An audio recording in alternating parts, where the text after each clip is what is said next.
අනුරාධපුරයේ ගෙදර ගිහලා තියෙනවා වැඩ කරලා. ඊට පස්සේ පොතෙන් කරන්නේ සිංහවට කැම දාන්න එක.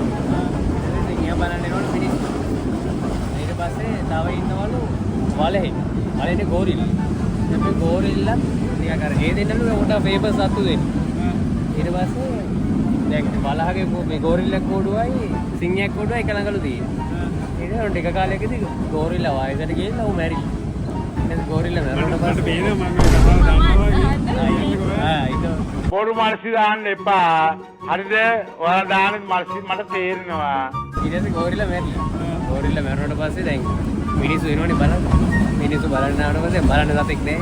සතෙක් නැතුනට පස්සේ මේ දැන් මොකෙක් හරි සතෙක් දානවා. මේ ගෝරිල්ලෙක් එක්කමක් අරගෙන අරුව දාලා මේ ගෝරිල්ලෙක් විදියට. උඩ දැන් වැඩි පඩිස් කියනවා මොකට තියෙන්නේ ගෝරිල්ලා වගේ ගහකට නැගලා අරේට මේන බැරමෙන ඉන්නේ. ඊට පස්සේ එක දවසක් මෝ ගහක එතන තියෙන ගහක නැගලා අත්ත කඩාගෙන වැටලා දින සිංහයාගේ කෝඩුවට. ඒ දින මම කියන්නම්. මට සිංහයාගේ කෝඩුවට වැටිලා ඊට දැන් ඔන්න මිනිස්සු ඔක්කොම බලන් ඉන්නවලු අම්මට දෙන කෙලවෙන්න තමයි යන්නේ. මේ මිනිස්සු දැකලා නැහැ ඔය වගේ සිංහයා ගෝරිල්ලාව කනවා. බඩ වෙලා දැන් හැම බලන්නේ. දැන් අර ගෝරිල්ලා බය වෙලා බලන් ඉන්නවා සිංහයා එමීඩියෙන් ළඟට ආවා. ඊට පස්සේ ඔතේ වල ඇවිල්ලා මගේ ජොබ් එක ගන්න දෝ බැනපන් එහා පැත්තට ගිහින්.